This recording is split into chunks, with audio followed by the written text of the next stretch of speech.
Vinostrum para celebrar, para acompañar o para compartir.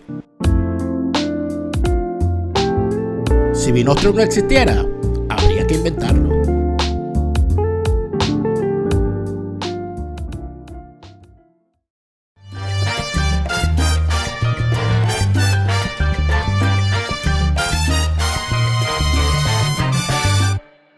Fuera de orden, crónica de la desgracia nacional e internacional, plomería informativa, arqueología, paleontología, zoología, parasitología, infectología y medicina forense política. También hemos abierto, especialmente hoy, nuestra división de psiquiatría política para que aquellos que empiezan a tener problemas con el Alzheimer politiquero y se le olvidan las cosas, empiecen a recordar cuál es el origen de nuestra desgracia. Gracias por estar acá de nuevo. Les saluda como todas las noches Daniel Lara Farías.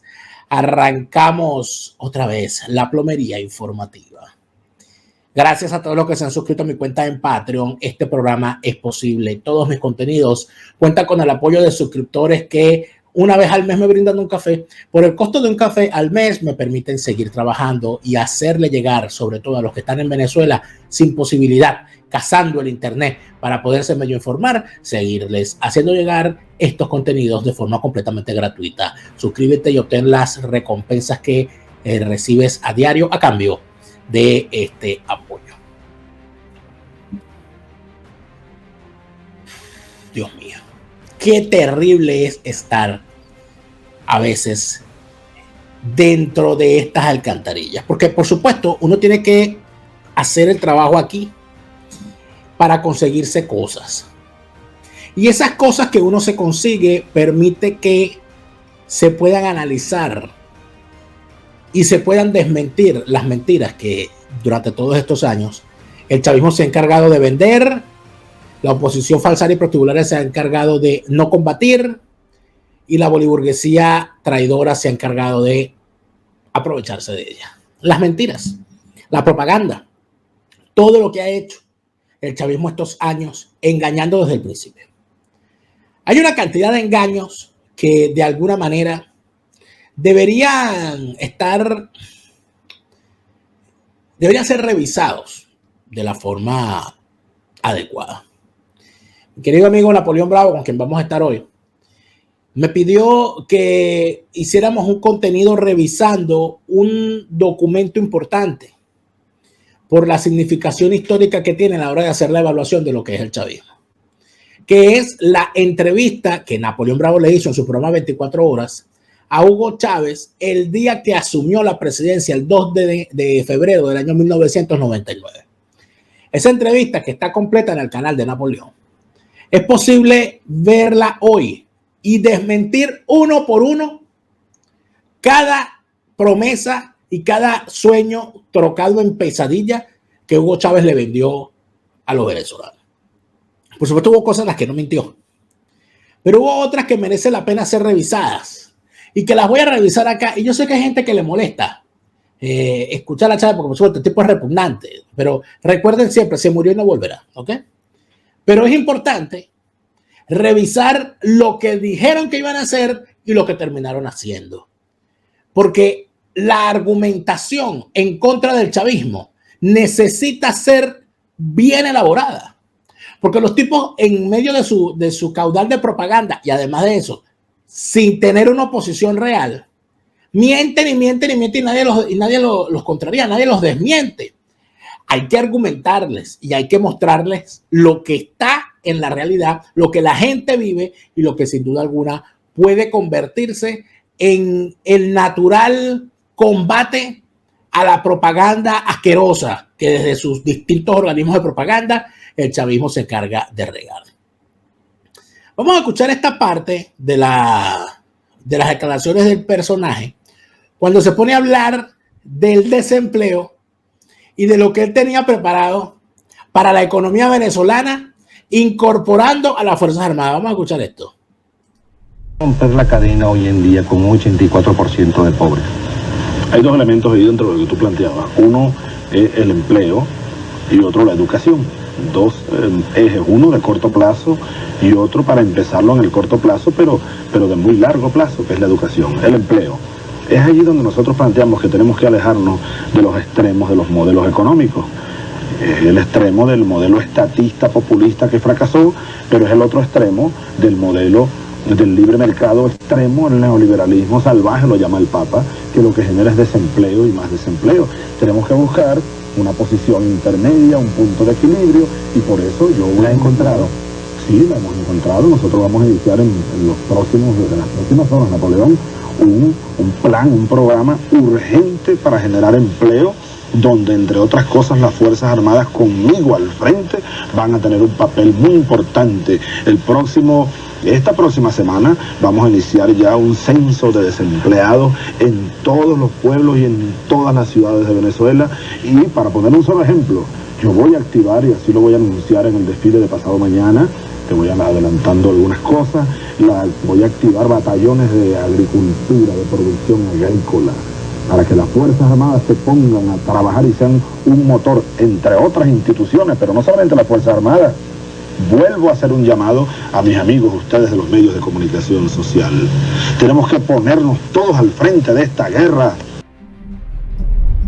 Tenemos que ponernos todos al frente de esta guerra.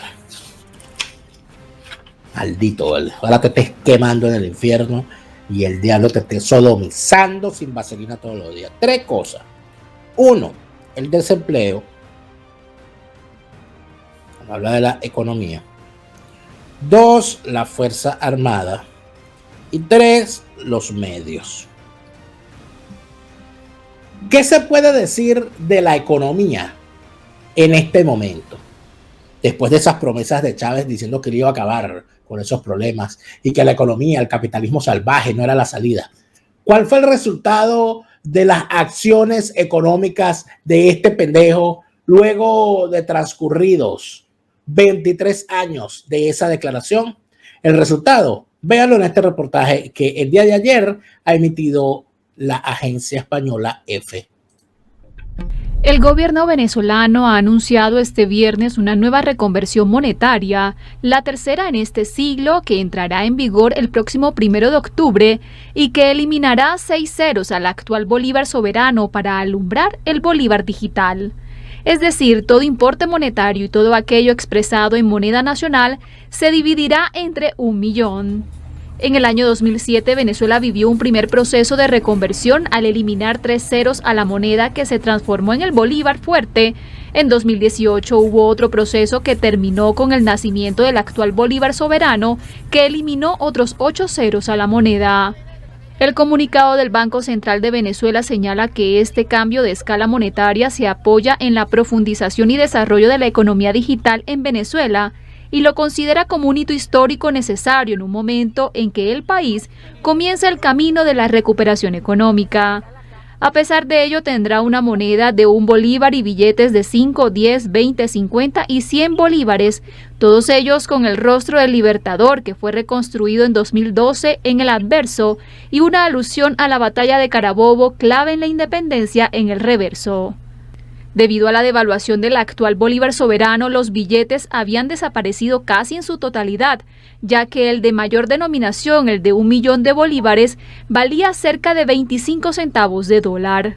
Debido a ello, Venezuela vive un proceso de dolarización transaccional, por lo que la divisa estadounidense es la mayoritaria a la hora de hacer pagos con dinero de efectivo.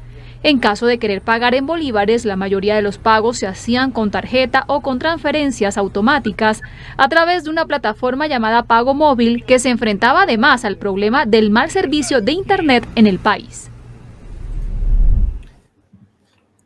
Ese es el resultado de la aplicación de unas medidas que tienen que ser distintas a las del capitalismo salvaje, bla, bla, bla, bla.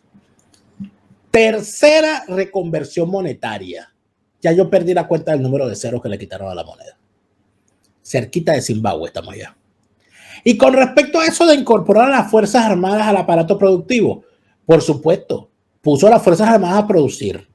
¿Y qué producen las Fuerzas Armadas? Droga.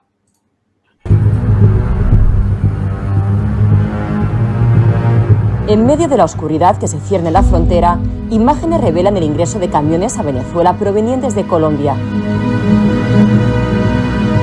Un funcionario de la Guardia Nacional asegura que a través de un supuesto ingreso de importaciones de materia prima para la producción nacional de alimentos y otros productos, camuflan la entrada de droga en grandes cantidades. Venía en gandola o en camiones también. Los pueden traer en comida, en las pipas vacías de gasolina. Según los testimonios a los que ha tenido acceso La Voz de América, en la noche camiones cargados de narcóticos llegan a Paraguachón, provenientes de Colombia, a la espera de ingresar la mercancía hacia Venezuela. Sabes que aquí no hay nada oculto y aquí se sabe lo que se maneja en esa gandola, porque hay habido momentos que se han tocado abrirlas por cualquier cuestión y hay narcóticos, pero como ya eso viene de orden general, de algunos jefes del gobierno, de ministros que vienen ya con su nombre, no pasa nada, porque ¿qué va a pasar? Y el que llegue a hablar, ya sabemos lo que nos puede pasar. A 5 kilómetros del paso fronterizo, en Guarero, oficiales de aduanas aguardan la llegada de los vehículos, donde son legalizados para continuar su ruta en el interior del país. Según el testimonio de un trabajador de aduanas, los uniformados recibirían órdenes para no someter a ciertos camiones a inspección y hacerles entrega de un salvoconducto. Si son 20, revisamos 5 o 6, las otras veces que no se han revisado, pero le damos el mismo papeleo de salida, pues. El manifiesto de salida, la salida de cada equipo para que salga cada gandola, y le hacemos un papeleo de salida. Con la mercancía ilícita ya en el país, los vehículos son escoltados por las fuerzas militares y de inteligencia hasta Maracaibo, donde la droga sería distribuida hasta los diferentes puertos y aeropuertos del Zulia.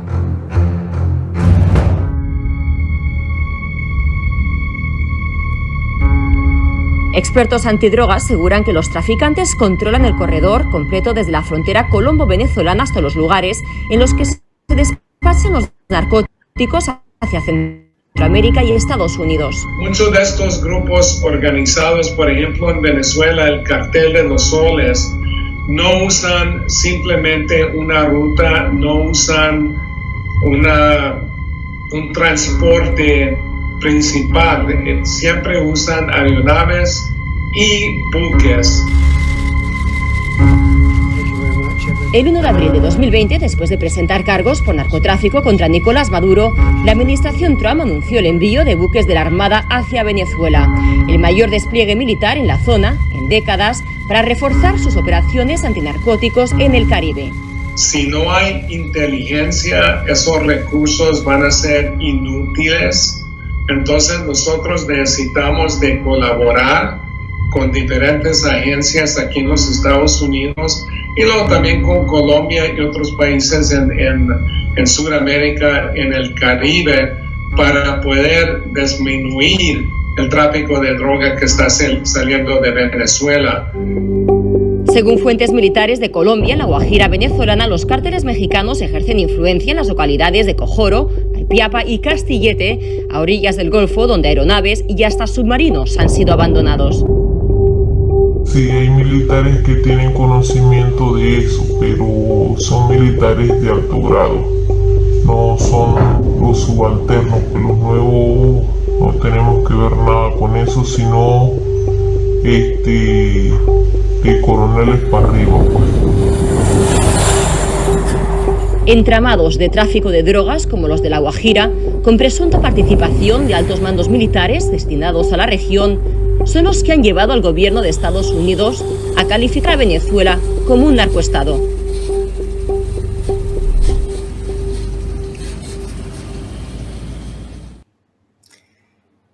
Los maravillosos planes de Chávez para incorporar a la Fuerza Armada a la productividad llevaron a la Fuerza Armada a vincularse a una actividad altamente productiva para los bolsillos de ellos y altamente destructiva para la sociedad, el narcotráfico.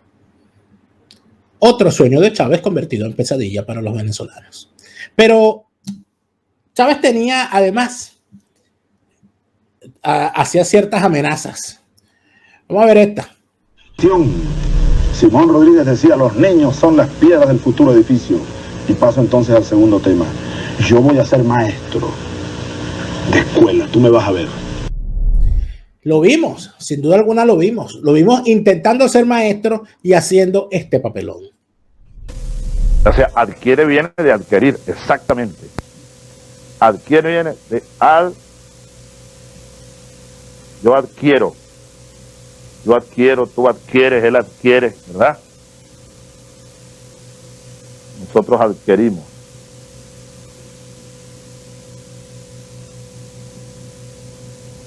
Este es el verbo, adquirir. Y de ahí viene adquiere. En este caso, la palabra está dirigida a ustedes. Adquieres. Tú adquieres. Tú adquieres, ¿verdad? ¿Qué es lo que dice ahí? A través de la lectura comprendes lo que otros escriben y adquieres conocimiento. Adquirir, según él. Es la forma chavista de escribir el verbo adquirir. Sí, cumplió la amenaza de ser maestro y ahí lo ven, ahí ven el resultado. Pero una de las grandes cosas que con respecto a la educación, una de las grandes mentiras con respecto a la educación que ha planteado el chavismo, la vemos en esta pieza de propaganda. Vamos a ver esta pieza de propaganda de BTV, donde hablan de la educación antes de la llegada de Chávez y después vamos a escuchar al propio Chávez. Vean esta pieza de propaganda. 4 décadas, la educación en Venezuela fue un tema de privilegiados. Gracias a la invalorable colaboración de la República de Cuba, en el año 2003 nace en Venezuela la Misión Robinson, la cual reunió a más de 100.000 facilitadores que se desplegaron en el territorio nacional hasta llegar a los lugares más inhóspitos del país. El analfabetismo golpeó con fuerza a las personas que en el pasado no tuvieron en su juventud otra oportunidad más que trabajar para subsistir. Son los mismos a los que la revolución les ofreció un nuevo porvenir a pesar de su edad. Según esta pieza de propaganda, en los 40 años anteriores a la llegada de Chávez al poder, solamente estudiaban los privilegiados y además de eso no había programas de alfabetización, mucho menos para los pobres, mucho menos en el interior del país. Maldita memoria. Por eso es que me gusta este programa de Napoleón, porque fíjense lo que encontramos. ¿Alfabetizador? Sí, lo fui. También sabes eso. Es una investigación, una persecución implacable. Sí, de 6º grado recuerdo que yo estuve de maestro alfabetizador. Hablábamos de ese grupo escolar, de esos muchachos que tú ves ahí, y esas maestras nos enseñaban a alfabetizar a nuestros compatriotas. República de Venezuela, Ministerio de Educación, certificado que se otorga al ciudadano Carmen González en virtud de haber sido alfabetizado por el legionario Hugo Chávez, del Grupo Escolar Nacional Julián Pino, Barinas, 11 de mayo de 1965. Que de recuerdo, ¿no? Este fue un esfuerzo que se hizo. Yo recuerdo que uno daba clases por aquel libro de Abajo Cadena, ala, pala, tapara, maraca. Entonces uno dice, ya va, pero ¿cómo es eso que la propaganda de BTV dice que hace que en los 40 años anteriores a la llegada de Chávez solamente estudiaban los privilegiados? Y a la vez él dice que él es un hombre pobre del pueblo y logró graduarse de bachiller y entrar a la academia militar. ¿Quiere decir que él era un privilegiado? ¿O quiere decir que es mentira que solo estudiaban los privilegiados? Pero el tipo vuelve, fíjate. Porque se explayó. Por eso es que es buena esta entrevista, miren. Algo así habrá que hacer. Yo invitaré a todos los días, invito ya, a ti también te invito, a todos los profesionales de Venezuela, los que pudimos estudiar algo, a los estudiantes de las universidades, que nadie se quede atrás en la reserva. Vámonos todos por todos los pueblos y los barrios. Y es parte de, además de un modelo económico, corrijo, de un modelo educativo. Vamos a darle formalidad a ese proyecto, porque no se trata de tomar alguna acción coyuntural, Napoleón.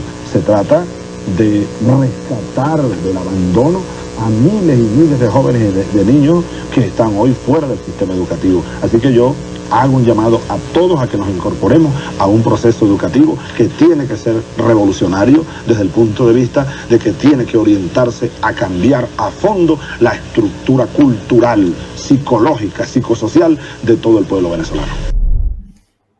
Él habla allí de un llamado a los profesionales que había, de los estudiantes universitarios. Quiere decir que había gente que estudió y había universidades antes de la llegada de Chávez al poder. Prueba de eso no solamente es él, sino todos sus ministros, que todos estudiaron en escuelas públicas y todos se graduaron en universidades públicas. ¿Es que acaso eran ellos de la oligarquía privilegiada? ¿O es que acaso es mentira más bien ese cuentico de que solamente los privilegiados podían estudiar en Venezuela? Bueno, mis padres no eran millonarios y los dos estudiaron gratis en la Venezuela previa a la llegada de Chávez al poder. Su papá era maestro de escuela. ¿Era un privilegiado? Una buena pregunta. Pero de esa promesa de Chávez a lo que en realidad hicieron, el que mejor concluye lo que se hizo al final, el que mejor expresa lo que de verdad quiso hacer el chavismo con la educación en Venezuela, es el petimetre de Héctor Rodríguez en esta declaración. Estar acompañado de mucha organización política, de mucho debate. No es que vamos a sacar a la gente de la pobreza para llevarla a la clase media para que después aspiren a ser escuálidos. No es que vamos a sacar a la gente de la pobreza para llevarla a la clase media para que después aspiren a ser escuálidos. No es que vamos a sacar a la gente de la pobreza para llevarla a la clase media para que después aspiren a ser escuálidos. No les interesa darle educación a los pobres porque cuando el pobre adquiere educación, adquiere grados académicos y a través de esos conocimientos tiene un buen trabajo que le permite tener una buena remuneración y a su vez salir de la pobreza, deja de ser manipulable para el chavismo criminal. Lo ha dicho ahí Héctor Rodríguez. No es que le vamos a dar educación para llevarlos a la clase media para que después se metan escuálidos. Término despectivo con el cual ese tipo, que era ministro de Educación, se refiere a los que no piensan como Chávez, a los que no piensan como el chavismo criminal, a los que no son chavistas. Esa es la doctrina, la verdadera doctrina educativa del chavismo. Convertir a los pobres en eternos pobres. En nombre de los pobres multiplicarlos, como dice el libro de Ángel Azago, por cierto. Esa es una realidad. Entonces, viendo las cosas de esa manera, uno al final lo que se pregunta es, ¿de qué sirve de verdad? ¿De qué nos sirve? ¿De qué nos sirve a estas alturas la revisión de los discursos de Chávez? Para compararlos con la realidad. Y para que los que todavía están pensando que el chavismo es redención y para los que además de eso andan por ahí diciendo que con Chávez todo era bueno, que el que echó a perder las cosas fue Maduro, bueno, para que se despierten de los dos sueños. Esto comenzó con Chávez. Esta desgracia comenzó con Chávez. Sin embargo, hay una promesa que Hugo Chávez sí pudo cumplir, que de alguna manera, sin quererlo, la cumplió él primero. Pero lamentablemente Venezuela con él. Mírenla. Tú sabes que el presidente Caldera decía hace unos días que él me entregaba un país en marcha. Yo le respondí desde Barinas que sí, en marcha, pero hacia el infierno. Porque hay muchos tipos de marcha. Tenemos que revertir la marcha y cambiar el rumbo. Revirtió la marcha al infierno que según él llevaba el país. Marcha al infierno, según él llevaba el país. Un país que venía de estabilizar la economía, un país que venía de salir de una crisis financiera que casi se lo lleva el diablo, un país que venía de hacer una serie de reformas que incluyeron la gran reforma de la apertura petrolera, un país que venía de hacer la gran reforma educativa de la educación básica, primaria e inicial, que fue detenida por los bandidos que lo acompañaron a él. Un país que a pesar de que el petróleo se encontraba para el momento en que llegó al país en $11 el barril, no era un país donde había una porcentaje de la población comiendo la basura. Había pobreza y había desigualdad y había una situación evidentemente económica que podía mejorarse. Pero no había venezolanos yéndose a pie del país. Entonces, marcha hacia el infierno que había que cambiar. No, la aceleró. La parte buena es que se fue el primero para el infierno, ¿no? El país parece que todavía no termina de llegar. Qué infierno tan largo nos ha tocado por culpa tuya, maldito. Menos mal que te moriste y no volverás. En el siguiente segmento voy a hablar con Napoleón Bravo precisamente de esta entrevista y de lo que significó, de cómo se llegó a esta entrevista, de qué pasó, de por qué esas preguntas y de por qué todo lo que todo lo que este sujeto hizo allí. Vamos a seguir revisando este discurso en otras entregas porque creo que es importante. Y también en el canal de Napoleón Bravo vamos a tener algunas cosas en este sentido. Nos vemos en el próximo segmento. Vamos para allá. ¿Quieres enviar algo desde los Estados Unidos a Venezuela? Tuplata.com.be es la mejor opción. En tuplata.com.be además te asisten con tus compras y si lo necesitas, incluso las hacen por ti. No busques más couriers de dudosa procedencia, envía rápido y seguro, en avión o en barco, nos ajustamos a tu presupuesto. Tuplata.com.be, la tarifa más baja y en el mejor tiempo. Resistencia con contundencia, no más lavado de conciencias. Resistencia por la libertad.